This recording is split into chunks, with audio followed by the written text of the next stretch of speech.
నగరంలోని రామంతపూర్ వివేకనగర్లో కృష్ణవేణి టాలెంట్ స్కూల్లో యూకేజీ చదువుతున్న చిన్నారి హేమంత్ చనిపోయిన ఘటన రాష్ట్ర వ్యాప్తంగా సంచలనం రేపింది. అయితే ఆ అబ్బాయి 4 ఏళ్ళ హేమంత్ యూకేజీ చదువుతున్నాడు ఈ కృష్ణవేణి టాలెంట్ స్కూల్లో. అయితే ఇక్కడ క్లాస్ టీచరు పలకతో ఆ అబ్బాయిని కొట్టడం, స్పృహ తప్పిపోవడం, తర్వాత వైద్యులు చనిపోయినట్లు నిర్ధారించారు. అయితే ఈ ఏదైతే ఘటన జరిగిందో చాలామంది బాధపడుతున్నారు. మనం ప్రస్తుతం రామంతపూర్లో ఉన్నాము. రామంతపూర్లోని వివేక్ నగర్లో ఈ శ్రీ కృష్ణవేణి టాలెంట్ స్కూల్ చాలా రోజుల నుంచి ఉంది. అయితే ఈ స్కూల్ ముందు కొన్ని సంవత్సరాల ముందు వరకు కూడా ఈ స్కూల్ ఒక ఇండిపెండెంట్ హౌస్, ఓనర్ G+2 కట్టడం జరిగింది. సో ఆ ఓనర్ వండుకుంటూ 2 ఫ్లోర్లు రెంట్కి ఇచ్చారు. అయితే ఆ తర్వాత కొన్ని సంవత్సరాల క్రితం ఇక్కడ స్కూల్కి ఈ భవనము అనువుగా ఉంటుంది, బాగా సెట్ అవుతుంది భవనం అని చెప్పేసి రోడ్డు కూడా ఇక్కడ విస్తరణ పెద్దగా ఉంది. లోపలికి ఉన్నప్పటికీ కూడా ఇక్కడ మనం చూస్తే రోడ్డు 20 ఫీట్ రోడ్ లాగా పెద్దగా కనబడుతుంది. సో ఇక్కడ స్కూల్ పెట్టడం జరిగింది.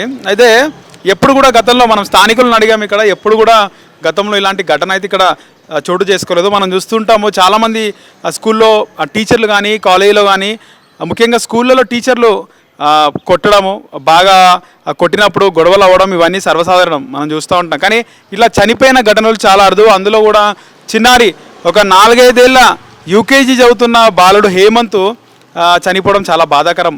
అయితే ఇలాంటి ఘటన చాలా అంటే ఎప్పుడు కూడా చోటు చేసుకోవు. ఇక్కడ స్కూల్ కోసం ఎంక్వైరీ చేస్తే కనుక ఈ స్కూల్లో ఇలాంటి ఎప్పుడు జరగలేదు. ఇక్కడ పాఠాలు కూడా బాగా చెప్తారు, సిబ్బంది కానీ స్కూల్ యాజమాన్యం కానీ అందరూ బాగుంటారు. ఎప్పుడు ఇందులో చదువుతున్న పిల్లలు కూడా బాగా చదువుతారని చెప్తున్నారు. కానీ గతంలో ఇలాంటి ఎప్పుడు జరగలేదు.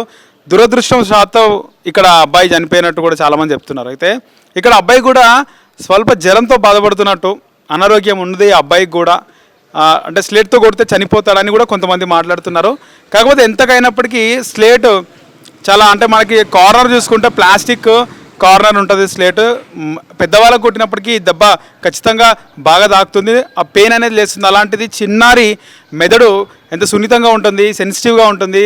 మైండ్ పైన ఆమె ఏ కోపం ఏ ఆవేశంతో పర్సనల్ లైఫ్లో రెగ్యులర్గా చాలామందికి వాళ్ళ లైఫ్లో ఇంట్లో సమస్యలు కానీ ఫైనాన్షియల్ మ్యాటర్స్ కానీ కొన్ని భార్యాభర్తలకు మధ్య సమస్యలు కానీ ఇలాంటివి ఉంటాయి.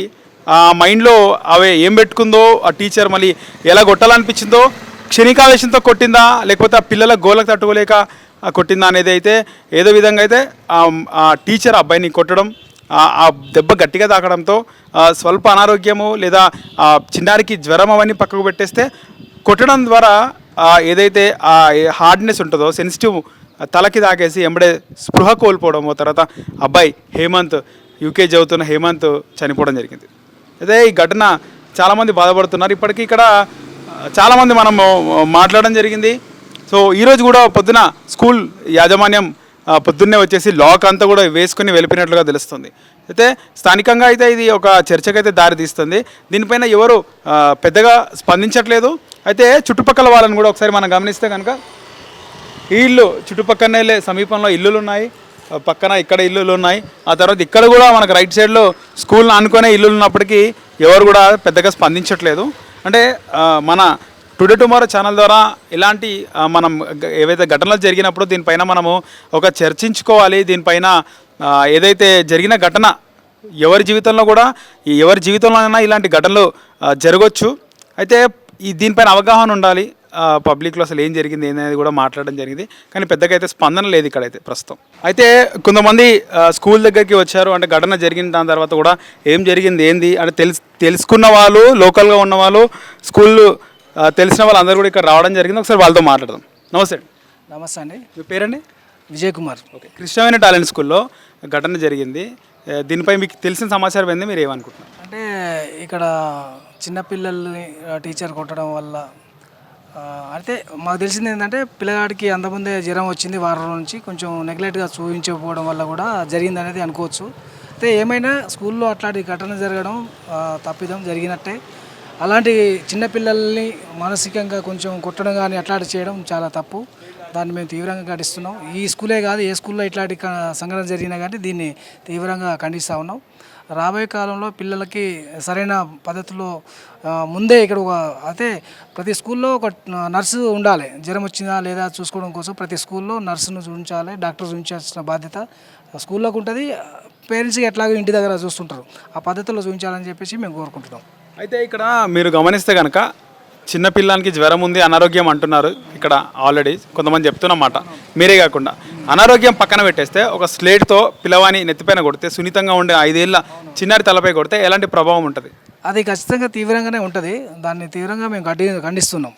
టీచర్ అట్లా కొట్టకూడదు, చెప్పే పద్ధతిలో చెప్పాలి తప్ప చిన్నపిల్లల్ని కొట్టడం అయితే చాలా తప్పిదం. అది టీచర్ మైండ్ సెట్ ఎట్లా ఉండదు అంటారు? అంటే ఆమె పర్సనల్ లైఫ్లో జరిగినటువంటి ఏమన్నా? టీచర్ని ఇప్పటివరకు మేము చూడలేదు, బట్ ఏంటంటే కలుద్దామని వచ్చినాం ఒకసారి. అయితే ఆ టీచర్ను చూసి ఆమెతో మాట్లాడితే ఆమె అభిప్రాయాలు కానీ ఆమె మానసిక స్థితి కానీ అర్థమవుతుంది. కానీ టీచర్ని చూస్తే కొంత అర్థమయ్యే క్వశ్చన్ ఉంటుంది. కాబట్టి టీచర్ పిల్లల్ని కొట్టడం మాత్రం అది తప్పిదం. నేనేమంటానంటే నేనేమంటున్నానంటే అంటే టీచర్ కొట్టడము అక్కడ పిల్లలు గోల చేస్తుంటే క్షణికావేశంతో కొట్టిందా, లేకపోతే పర్సనల్ లైఫ్లో జరిగినటువంటి అవి మనసులో పెట్టుకొని ఆ విధంగా స్పందించిందా అని మీరేమనుకుంటున్నారు? అంటే పర్సనలీ స్కూల్లో పెట్టే అంత ఏముండదు, కావాల్సిన పిల్లలు అల్లరి చేసే బట్టి కొట్టి ఉంటుంది. అయితే అట్లా కొట్టడం అయితే చాలా తప్పని చెప్పేసి అనుకుంటున్నాం. పాఠాలు చెప్పే టీచర్లు సంయమనం పాటించాలంటారు, చాలా కూల్గా ఉండాలి, నవ్వుతూ ఉండాలి. పిల్లలతోటి సొంత పిల్లల్ని ఎట్లా చూసుకుంటామో ఆ పద్ధతిలో టీచర్స్ చూసుకోవాలి పిల్లల్ని. ఆ విధంగా అవగాహన రావాలంటారా? అంటే ఎట్లా ఉండాలి ఏందని అవగాహన కార్యక్రమాలు పెట్టాలంటారా? టీచర్లకి అవగాహన శిక్షణ అనేది ముఖ్యంగా ప్రైవేట్ స్కూళ్ళల్లో ఖచ్చితంగా పెట్టాలి.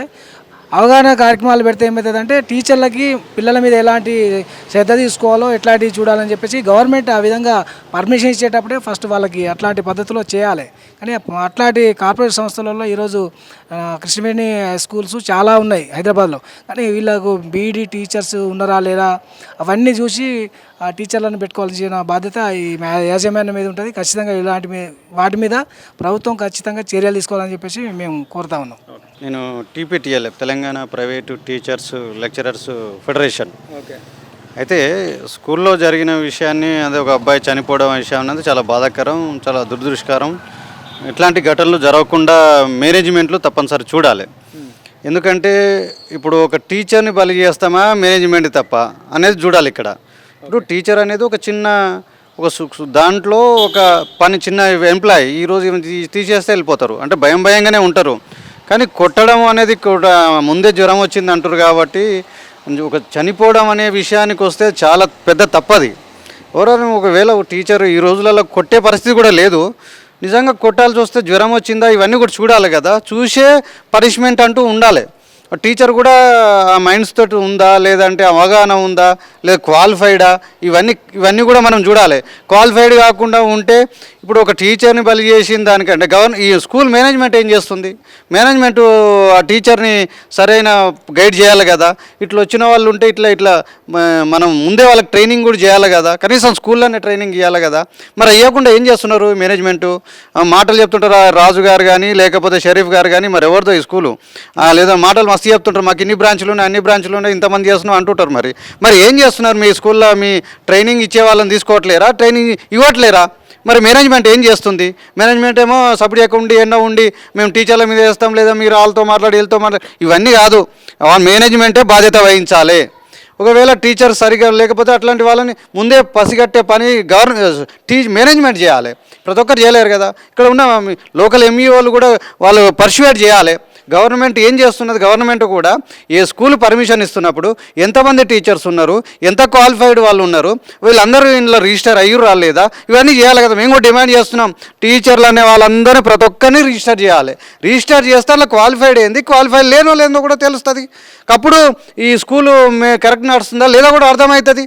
కాబట్టి అది చేస్తలేరు, అది చేయకపోతే చాలా నష్టం జరుగుతుందని చెప్పేసి కూడా మేము డిమాండ్ చేస్తూ ఉన్నాం. ఇంకోటి, పిల్లలు వాళ్ళకు తల్లిదండ్రులు వచ్చినప్పుడు జ్వరాలు వచ్చినప్పుడు కూడా వాళ్ళకు కూడా మేము సహాయం చేస్తున్నాం. పాపం అట్లాంటి వాళ్ళని పంపకుండా కొంచెం 2 రోజులు ఉన్నా నష్టం లేదు. 1 రోజు 2 రోజులు రాకపోతే స్కూల్ పోకపోతే ఏమైనా అయిపోతుందా? లైఫ్ కంటే ఎక్కువ కాదు కదా. 10 రోజులు రాకపోతే ఏమవుతుంది? ఇలా కాకపోతే నేర్చుకుంటాడు. ఆ 10 రోజులలో మొత్తం వచ్చేది ఏమి ఉండదు కదా. కాబట్టి ఫీవర్ వచ్చినప్పుడైనా లేదా ప్రాబ్లమ్స్ ఉన్నప్పుడైనా వాళ్ళకు మేము కూడా కోరుతున్నాం. మేము అట్లాంటి, ఎందుకంటే బాధ ఉంటుంది. ఒక చనిపోవడం లైఫ్ అనేది చాలా పెద్ద విషయం.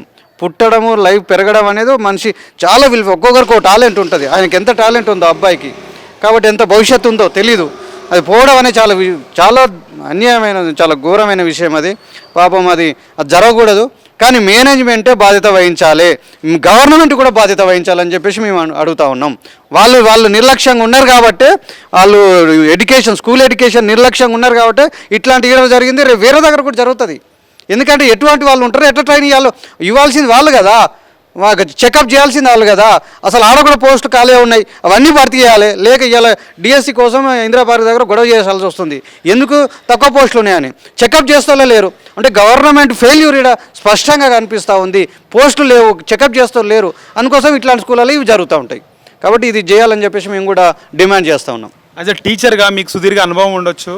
ఒక టీచర్ స్కూల్లో పిల్లల్ని పాఠాలే కాదు, ఒకవేళ వాళ్ళని క్రమశిక్షణగా ఉంచాలంటే సంయమనం పాటించాలి, మెంటల్గా చాలా కూల్గా ఉండాలి. ఒక 100కు పైగా స్టూడెంట్స్ ఉన్నప్పటికీ అందరినీ కూడా అల్లరిని కంట్రోల్ చేయాలి. అంటే మైండ్ సెట్ ఎట్లా ఉండాలి టీచర్స్ది? టీచరు ఇంట్లో ఏదైనా సమస్య ఉండని, కానీ అది ఇంట్లో నుంచి బయట స్కూల్కి లోపలికి ఎంటర్ అవుతున్నప్పుడు అవన్నీ సమస్యలను పక్కన పెట్టాల్సిందే. ఎందుకంటే మనం 40 మందిని టీచ్ చేస్తున్నాం. 40 మంది ఒక క్లాస్ అయితే 40 మంది, 4-5 క్లాసులు అయితే ఒక 100 మంది అవుతారు. ఆ 100 మంది విద్యార్థుల భవిష్యత్తుని మనం వాళ్ళ వెలుగులు కలిగించాల్సిన వ్యక్తులు టీచర్లే కీలకం దాంట్లో. కాబట్టి వాళ్ళు ఎంత జాయ్ఫుల్గా అంటే ఆ క్లాస్లో ఉన్నంత వరకు తన మూడుని ఎంజాయ్మెంట్గా, అంటే చాలా నవ్వుతూ ఇట్లాంటి వ్యవహరించాల్సిన పద్ధతి తప్పనిసరి ఉంటుంది. ఎవరమైనా చేయాలి. మనం ఏ బాధ ఉన్నా కానీ ఆ క్లాస్లో మర్చిపోవాలి. క్లాస్కి ఎంటర్ అవుతున్నామంటే అవన్నీ మర్చిపోయి చేయాలి. క్లాస్ అయిపోయిన తర్వాత బాధలు, కష్టాలు, కన్నీళ్ళు వాళ్ళకు కూడా ఉన్నాయి. టీచర్లకు చాలా సమస్యలు ఉన్నాయి. ఎన్నేళ్ళు సర్వీస్ చేస్తున్న వాళ్ళ గురించి పట్టించుకోవటం లేరు. వాళ్ళ ప్రాబ్లమ్స్ వాళ్ళకు ఉన్నాయి. వాళ్ళ తరపున కొట్లాడుతున్నాం. మేము కూడా ఖచ్చితంగా వాళ్ళ తరపున నిలబడతాం, వాళ్ళ తరపున కొట్లాడుతాం. గవర్నమెంట్ వాళ్ళని రిజిస్టర్ చేయాలి, వాళ్ళకి హెల్త్ కార్డ్స్ ఇవ్వాలి. ఇవన్నీ డిమాండ్స్ కూడా మేము చేస్తూ ఉన్నాం. స్కూళ్ళు కూడా క్వాలిఫైడ్ ఇవన్నీ కూడా చెక్ చేయాలి, ట్రైనింగ్ కూడా ఇవ్వాలి. కాబట్టి అయితే ఏంటంటే ఇవన్నీ చేసినా టీచర్లు మాత్రం ఎవరికైనా మేము టీచర్లను రిక్వెస్ట్ చేస్తున్నాం, మీరు ఏదన్నా ప్రాబ్లం ఉండని, మనం అందరం బాధపడుతున్నాం, కష్టపడుతున్నాం, ఇబ్బందులు పడుతున్న వాళ్ళమే. కానీ స్టూడెంట్ భవిష్యత్తుకు మనమే ముఖ్యమైన వాళ్ళం. మనం ఒక వెలుగు అందిస్తే, ఒక కాగడ వెలిగిస్తే 100 కాగడాలు వెలిగించే వాళ్ళు స్టూడెంట్స్. కాబట్టి ఆ స్టూడెంట్స్ భవిష్యత్తుకి మనమే దీపాలుగా ఉండాల్సిన వాళ్ళం. కాబట్టి మనం చాలా సంయమనంతో, ఓపికతోటి డీల్ చేయాలి. ఈరోజు కొడితే వచ్చే పరిస్థితి లేదు. ఎందుకంటే ఆ తట్టుకునే సిచ్యువేషన్స్ సమాజంలో కూడా లేదు, నేర్పే వాళ్ళు లేరు. మానసిక స్థితిని స్టూడెంట్స్ కూడా నేర్పేవారు లేరు. అందరు టీచర్ల మీద కూడా భారం పడుతూ ఉంది. ఎందుకంటే ఇంట్లో సరిగ్గా లేనప్పుడు, ఆ పెరిగే వాతావరణం కూడా సరిగ్గా లేనప్పుడు, ఆ స్కూల్కి వచ్చినప్పుడు స్కూల్లో ఆ ప్రభావం పడుతుంటుంది. అది కూడా డీల్ చేయాలంటే చాలా కష్టమైన పనే. అయినా సరే మనం ఓపికగా చాలా పద్ధతిగా మనం చెప్పాల్సిన అవసరం ఉంటుంది. అంతకాకపోతే మేనేజ్మెంట్ దృష్టికి, లేకపోతే ఇంకా పై దృష్టికి తీసుకుపోవాల్సిన అవసరం ఉంటుంది తప్పితే మనం సీరియస్గా ఉండొద్దని చెప్పేసి కోరుతా ఉన్నాం. స్కూల్ యాజమాన్యం మీకు తెలిసి ఉండొచ్చు, ప్రిన్సిపల్ ఎవరు, వాళ్ళ ఏంది అసలు నాకు తెలీదు యాక్చువల్గా వాళ్ళ స్కూల్ యాజమాన్యం ఎవరు ఏంటి అనేది. అయితే మొత్తం ఈ స్కూల్ అన్నిటికీ యాజమాన్యంలో అయితే షరీఫ్ సారు, రాజు సార్ అని ఉంటారు. వాళ్ళు ఈ స్కూల్స్ పెట్టిరు, కృష్ణవేణి స్కూల్స్ అన్నీ వాళ్ళు నడిపిస్తుంటారు. కాబట్టి వాళ్ళది కూడా బాధ్యత. మాకు ఆడ ఇస్తున్నాం, బ్రాంచ్ ఇచ్చినాం, ఇక వాడు ఏమని చేసుకొని మేము ఇస్తాం కరికులం అంటే కుదరదు కదా. చెకప్ చేయాలి కదా. ఉట్టిని ఆడ పెట్టేసి ఆఫీస్లో ఆడేనో పెట్టుకొని మేము చైర్మన్లం, ఎండీలం అంటే కుదురుతుందా? ఆడ ఉండి కాదుగా చేయాల్సింది. ఇది ఖచ్చితంగా వాళ్ళదే బాధ్యత. వాళ్ళ మీద చర్య తీసుకోవాలి, టీచర్ మీద కాదు చేసుకోవాల్సింది. ఈరోజు షరీఫ్ మీద, లేదంటే ఈ స్కూల్ ఎవరైతే ఆయనే రాజు అంటే రాజు, ఆయన మీద చర్య తీసుకోవాల్సిందే. వాళ్ళ మీద కేసులు పెట్టాల్సిందే. వీళ్ళ మీద కాదు, చిన్నోళ్ళ మీదగా చేయాల్సింది. గవర్నమెంట్ మీకు శక్తి ఉంటే, వాళ్ళ దమ్ము ఉంటే వాళ్ళ మీద చర్య తీసుకొని వాళ్ళు జైలుకి పంపాలి. ఎందుకంటే వాళ్ళ స్కూల్లో జరిగిన ప్రాబ్లం కాబట్టి వాళ్ళే టీచర్ల మీద కాదు చేయాల్సింది, వాళ్ళ మీద తీసుకోవాలి. ఎందుకంటే పేదవాళ్ళు ఉంటాయి టీచర్లు కూడా. కాబట్టి వాళ్ళదే బాధ్యత వహించాలి. గవర్నమెంట్ ఎంఈఓ అయినా డిఓ అయినా మేము డిమాండ్ చేస్తూ ఉన్నాం. ఇప్పుడు షరీఫ్ అయితే షరీఫ్ని అయినా జైలుకు పంపాలి, లేకపోతే రాజు అయితే రాజుని జైలుకు పంపాల్సిందే అని చెప్పేసి మేము డిమాండ్ చేస్తున్నాం. ధన్యవాదాలు. ఓకే.